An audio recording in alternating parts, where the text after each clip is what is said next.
Good morning, dear student. Today we will discuss the second lesson of your book Hornbill. We are not afraid to die if we can all be together. Written by Gordon Cook and Ellen East. दो writer हैं, एक Gordon cook है और एक Alan East है। दोनों काफ़ी साहसिक समुद्री यात्री भी थे। गॉर्डन कुक कनाडा के थे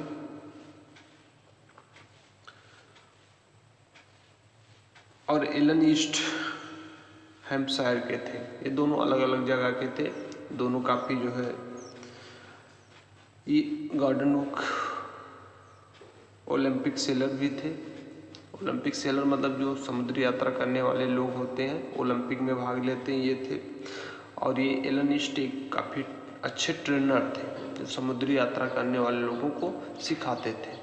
इन्होंने इस चीज़ को we are not afraid of to die if we can all be together नामक लेसन को लिखा है। This is very adventurous lesson, काफ़ी साहसिक लेसन होता है। इस चीज़ को आप पढ़ेंगे तो काफ़ी अच्छा फील करेंगे। ये चीज़ एक समुद्री, ये जो लेसन है एक समुद्री यात्रा के बारे में दिया गया है। आपने ऐसे कई फिल्मों को देखा होगा जो समुद्री यात्रा से रिलेटेड होते, जैसे आपने फिल्म देखा है टाइटैनिक। टाइटैनिक होता है, उसमें बड़ी सी जहाज़ होती है, काफ़ी लोग यात्रा कर रहे होते हैं और जब समुद्र में वो मतलब कई सालों तक वो यात्रा करते हैं। जब समुद्र में वो यात्रा कर रहे होते हैं तो उनकी नाव डैमेज हो जाती है और काफ़ी लोग मारे जाते हैं, है ना। तो समुद्र में यात्रा करना काफ़ी दुर्लभ होता है और चूँकि यूरोपियन लोग काफ़ी साहसी होते हैं, काफ़ी हिम्मती होते हैं ये सब चीज़ें करने के लिए, ठीक है। तो यहाँ पे इस लेसन का मतलब है कि we are not afraid to die, हमें मरने से भयभीत तो नहीं होना चाहिए। अफ्रेड मतलब भयभीत होना, फेयरफुल होना, ठीक है। हमें मरने से डरना नहीं चाहिए। If we can all be together, यदि हम लोग साथ साथ हो सकते हैं। मतलब कोई काम है, जैसे आप अकेले हो, आपके सामने खतरा, लेकिन उसको 2-3 लोग मिलके अगर उसको टाल सकते हो तो आपको मरने से भयभीत नहीं होना चाहिए। आपको हिम्मत के साथ, साहस के साथ काम करना चाहिए। सेम चीज़ आप स्टडी में अपने कर सकते हो, पढ़ाई में कर सकते हो। जब आप कभी भयभीत होते हो कि ये चीज़ नहीं समझ में आता, तो आप अपने आसपास के लोगों से हेल्प लो कि कैसे इस चीज़ को हम समझ सकते हैं, अपनी प्रॉब्लम को दूर कर सकते हैं। तो इस चीज़ को समझना होगा। तो ये लेसन काफ़ी इम्पोर्टेंट है, काफ़ी अच्छा लेसन है। इस चीज़ को हम लोग समझेंगे। चलिए इसकी स्टोरी हम लोग समझते हैं। ये जो कहानी है आपकी, ये एक बिजनेसमैन होते हैं जो 37 वर्ष के होते हैं। इन्होंने अपनी लाइफ में काफ़ी धन कमाया हुआ था। अब ये क्या करते हैं, समुद्र की यात्रा करना चाहते हैं। मतलब ये जो है एक समुद्री यात्रा करना चाहते हैं। अब ये जानते हैं, एक समुद्री यात्री थे जिन्होंने, अच्छा, इनकी जो समुद्री यात्रा शुरू होती है 1976 में होती है। तो 1976 से पहले एक समुद्री यात्री थे, इनसे पहले 200 वर्ष पहले, जिनका नाम कैप्टन जेम्स कुक था, जिन्होंने पूरे संसार का समुद्र यात्रा किया था इनसे 200 वर्ष पहले। तो उसी के तर्ज पर ये भी जो है समुद्र का यात्रा करना चाहते थे। ये इनका एक ड्रीम था, इनकी पत्नी का एक ड्रीम था। जो इस कहानी का नरेटर है, वर्णन करता है, जो कहानी बता रहा है, इनका भी स्वप्न था कि जिस प्रकार कैप्टन जेम्स कुक ने 200 वर्ष पहले समुद्र की यात्रा किया था, उसी प्रकार मैं भी समुद्र की यात्रा करूँगा विद फैमिली। तो उस बिजनेसमैन के पास उनकी पत्नी होती हैं, उनका नाम मेरी होता है। इनका एक पुत्र होता है जोनाथन, जो 6 वर्ष का होता है, और इनकी एक बेटी होती है जो 7 वर्ष की होती है। ये लोग अपनी समुद्र की यात्रा करना शुरू करते हैं और 1976 से इन्होंने समुद्र की यात्रा करना शुरू किया। ठीक है, ये इंग्लैंड से अपनी समुद्र की यात्रा करते हैं। अच्छा हाँ, चूँकि ये समुद्र की यात्रा जब करते हैं तो ये अपनी खुद की नाव बनवाते हैं। ये 16 वर्षों से समुद्र की यात्रा करने के लिए प्लान बनाते हैं, क्योंकि ये 1-2 दिन का काम नहीं होता है कि चलो बैग उठाओ चल दो। समुद्र की यात्रा करना मतलब कि काफ़ी डिफ़िकल्ट चीज़ों का सामना करना, समुद्री तूफान का सामना करना, तमाम प्रकार की समस्याएं उसमें होती हैं। तो इन सब का प्लान वो 16 वर्ष से बना रहे थे। तो इन्होंने अपना खुद का नाव बनवाया जिसका नाम था बेब वॉकर। इन्होंने अपना खुद का नाव बनवाया जिसका नाम था बेब वॉकर। ठीक, जो बेब वॉकर था ये 30 मीटर लंबा था। 30 मीटर आप समझ सकते हो, गेस लगा लो, आपके घर से कई गुना बड़ा होगा।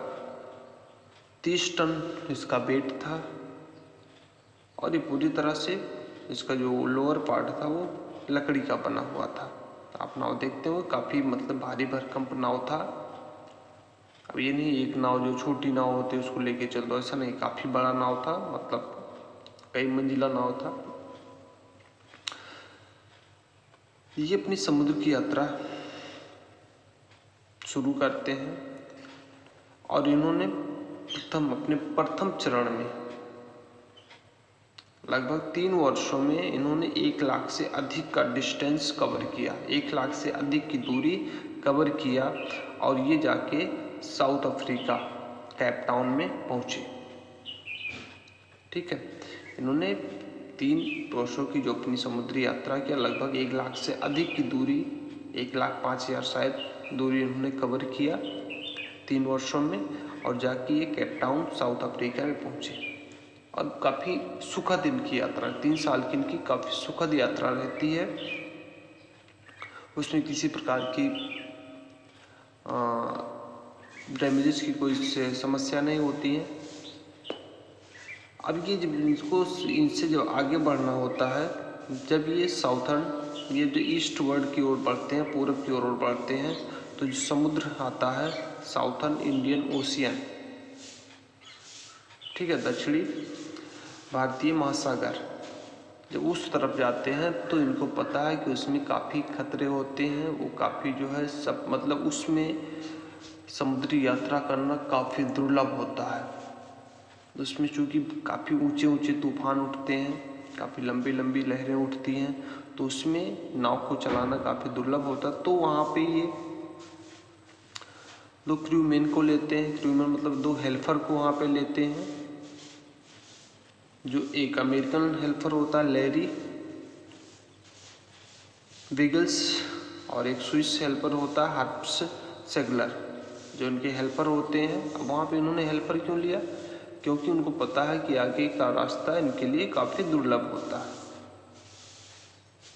फिर वहाँ से जब ये केप टाउन को छोड़े तो काफ़ी तेज हवाओं का इन्होंने सामना किया, काफ़ी मतलब समुद्री तूफान चलने लगे और कुछ वीक तक मतलब कई हफ्तों तक वो तूफान चलते रहे और ये किसी तरह मतलब वो तूफान जो था डाइजेस्टर था उससे लोग का भयभीत नहीं हुए, काफ़ी हिम्मती थे। ठीक है, और उसकी जो समुद्री जो तूफान थी, जो समुद्र की लहरें थी, लगभग 15 मीटर्स की ऊंचाई पर उठती थी। मतलब जो तल था उससे 15-15 मीटर की ऊंचाई पे वो लहरें उठती थी। आपने जब समुद्र के किनारे कभी भ्रमण किया होगा तो आप देखते होंगे लहरों की, या आपने नहीं किया होगा, टीवी में आप देखते होंगे समुद्र की लहरें उठती हैं। ठीक है, अक्सर करके दिखाया जाता है वो बीच में। लेकिन यहाँ बीच समुद्र में, जिसे मृत सागर के नाम से भी आप बोल सकते हो, 15-15 मीटर, आप गेस करो 15 मीटर कितना होता है, इतनी लंबी लंबी लहरें उठती थी। ये इन सब लहरों के बीच में 25 दिसंबर को ये केप टाउन से 3500 किलोमीटर की दूरी तय किया। मतलब केप टाउन से इन्होंने 3500 किलोमीटर की दूरी तय किया और ये 25 दिसंबर को ऐसी जगह पे पहुँचे।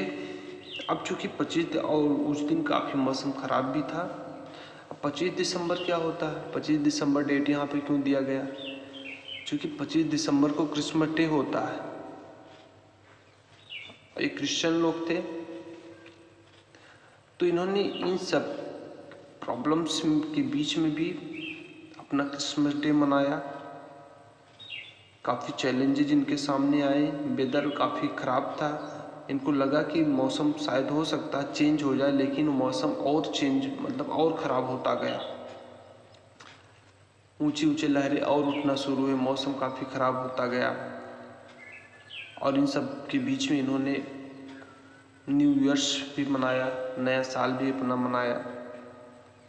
और 2 जनवरी को जब इन्होंने देखा कि ये मौसम काफ़ी ख़राब हो रहा है, तो इन्होंने अपनी जो सेलिंग थी, इनकी जो नाव तैराकी थी, इन्होंने कुछ लो कर लिया। अब लो कैसे किया, उसमें कुछ जैसे झंडी वगैरह होती है बड़ी बड़ी, उसमें आप देखते हैं कि समुद्र का जो सीन होता है उसमें झंडे वगैरह लगते हैं, तो वो सब जो है इसलिए लगते हैं कि जब उस पर हवाएं टकराती हैं तो उसका जो है गति तेज होता है। तो उनमें से कुछ झंडी को उन्होंने उतार दिया, नीचे उतार दिया, कि हवा जब इस पर कम असर करेगा तो उनकी चाल धीमी हो जाएगी, है ना। लेकिन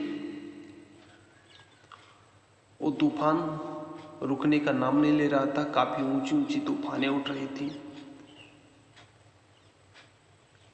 इतनी लंबी लंबी तूफानें उठ रही थी कि जो नाव में कुछ जैसे सुराख होते हैं ना, तो उसके बीच में से जो पानी नीचे की ओर भरता जा रहा था। लोग काफ़ी परेशान होने लगे, इनके बच्चे भी थे, लेकिन परेशान हो रहे थे, भयभीत थे। तो जहाँ पे जैसे रस्सी बंधी हुई होती, वहाँ पे डबल डबल रस्सी उन्होंने बांधा, अपने आप को जो कपड़े होते हैं ना भीगने वाले, उस चीज़ को सेफ्टी बेल्ट से अपने आप को बांध लिया। कई जगह रस्सियों से इन्होंने अपने आप को बांध लिया, क्योंकि इनको पता था कि समुद्र में ऐसे तूफान आते हैं कि जिससे जो है जीवन के खतरे बढ़ जाते हैं। तो ये क्या किए इन्होंने, उन सब का सामना करने के लिए जो इनके क्रूमैन थे, इनके हेल्पर थे, इन्होंने भी, इनके दोनों बच्चे और इनकी पत्नी, सब लोग, ये लोग ऊपर की ओर काम कर रहे थे, इनके बच्चे, इनकी पत्नी, ये सब जो है नीचे की ओर थे। जब नाव में पानी भरना शुरू हुआ तो ये लोग क्या किए, पानी को, क्योंकि इनके पास एक मशीन भी था, पंप भी था, तो उससे लोग पानी खींचने की कोशिश की कि इस मशीन को लगा, टुल्लू पंप जिसे बोलते, टुल्लू पंप लगा के नाव में जो पानी भरे गया है उसको जो है खींच के बाहर निकाल दिया जाए। लेकिन इनका मशीन भी खराब हो गया, मतलब परेशानी में और परेशानी हो गया। तो ये लोग क्या किए, उस पानी को जो है किसी तरह निकालना शुरू किए। और एक समय ऐसा हुआ कि इनके पीछे से इनको लगा कि एक दैट काफ़ी बड़ा भयंकर तूफान आ रहा, और काफ़ी ऊंची लहरें थी, जो मतलब अब तक की देखी गई लहरों से काफ़ी ऊंचाई पे थी। और वो तूफान आकर इनके नाव से टकराया। अब चूँकि इनकी जो ठंड का मौसम था, कुछ उसमें जमे हुए बर्फ़ के जो है टुकड़े भी थे, तो इनको जब टकराएंगे, चूँकि सबसे ऊपर वाले फेस पे थे, इनको काफ़ी चोट भी आई। अपना खुद का स्टीयरिंग इन्होंने संभाला हुआ था, इनके मत्थे पे चोट लग गई, इनके लड़की को भी चोट लग गई, लेकिन ये लोग हिम्मत नहीं हारे। उस तूफान के बीच में ये लोग हिम्मत नहीं हारे। ये सब लोग मिलके पानी का बहाव जो तो उसमें पानी भरा हुआ था उसको पलट रहे थे, उलझ रहे थे। एक समय ऐसा आया कि इनका नाव लगभग डूब जाएगा, लेकिन उस समय जो नरेटर था उस तूफान के वजह से समुद्र में गिर गया। अब चूँकि इनके पास सेफ्टी था, सेफ्टी बेल्ट लगाए हुए थे, अपने आप को नाव से बांधे हुए थे, तो काफ़ी मशक्क़त के बाद, काफ़ी कठिनाई के बाद ये वापस नाव पे आए। उसके बाद हर मोर्चे को उन्होंने संभाला, काफ़ी मुसीबतों का इन्होंने सामना किया वहाँ पे। इनको लगा कि ये चूँकि जाना चाहते हैं दूसरी दिशा में, लेकिन इनको लगा कि अब जो है हमको शायद ये मौसम ख़राब और होगा। तो इन्होंने क्या किया, अपने नाव के दिशा को थोड़ा सा चेंज किया और ये अपने नाव को एक द्वीप पे ठहराना चाहते थे। ठीक है, तो इन्होंने मतलब ये कोई द्वीप, इन्होंने सोचा कि अभी जो है कुछ समय के लिए हम लोग कुछ दिनों के लिए किसी द्वीप पर ठहर जाते हैं, वापस फिर अपनी यात्रा शुरू करते हैं। इतना तूफान के बावजूद भी ये भयभीत नहीं हुई और ना तो इनके बच्चे भयभीत हुए। तब थोड़ा सा जब इन्होंने तो उसको नाव को अपने दूसरी दिशा में, दूसरी साइड में घुमाया, तो फिर गए अपने बच्चों के पास, बच्चों से मिले, बच्चों को देखा तो और उन्होंने बच्चों से पूछा कि मतलब कैसे हो, तो उन्होंने बताया कि चूँकि ये जानते थे कि इनके पापा जो हैं काफ़ी परेशान हैं हम सबको बचाने के लिए, तो उन्होंने अपने जो इनको चोट लगी हुई थी, जो उस बच्ची को चोट लगी थी, उसने बताया नहीं और ना इन्होंने ध्यान दिया, क्योंकि वो खतरा भी टला हुआ नहीं था। तो वहाँ पे उस बच्ची ने भी जो है काफ़ी साहस किया, बच्चों ने, उनकी पत्नी ने, सब और दोनों हेल्पर ने मिलके सब लोग जो काफ़ी जो है वर्क किए, किसी तरह जो है उसको पटल को पानी से कम, मतलब जो भरा हुआ था उसको कम किए। तब ये जो काफ़ी जहाज का हिस्सा टूट गया था, तो उन्होंने क्या किया कि उसको जो है, उनके पास इंस्ट्रूमेंट था ही, तो उससे लेके जो उसको जोड़ रहे थे। ठीक है, उसको जो है लगा लगा के, जैसे दफ्ती वगैरह जो भी होता है उसका स्टील का, वो सब लगा लगा के जोड़ रहे थे, क्योंकि नाव में काफ़ी छिद्र हो चुकी थी, निचले हिस्से में पानी भर गया था, काफ़ी डैमेज हो गया था। फिर मतलब जब ये सब कुछ मतलब थोड़ा सा रिलैक्स हुए, तो बाद में इन्होंने अपनी पत्नी को भी स्टीयरिंग संभालने के लिए बोला कि आप जो है थोड़ा सा इसको संभालिए, मैं बच्चों को देख के आता हूँ। उनकी पत्नी ने कुछ समय तक उस चीज़ को संभाला।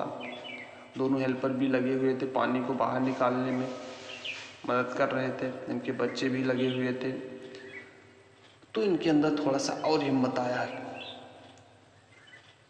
तभी जब बच्चे अपने बच्चे के पास गए, तो बच्चे ने इनसे बोला कि पापा, हमें डरने की आवश्यकता नहीं है, जब तक हम लोग साथ में हैं तब तक हमें डरने की आवश्यकता नहीं है।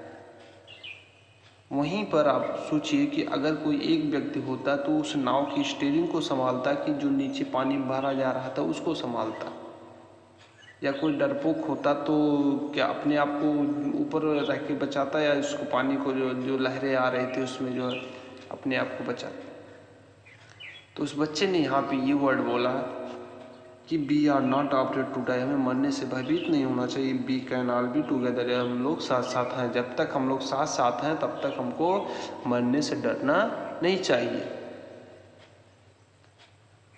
उसने अपने पापा के और हिम्मत को और बढ़ाया। फिर वापस से गए ये टेरेस पे, अपने आप फिर स्टीयरिंग को संभाला इन्होंने, और धीरे धीरे ये एक आइसलैंड की तरफ बढ़े।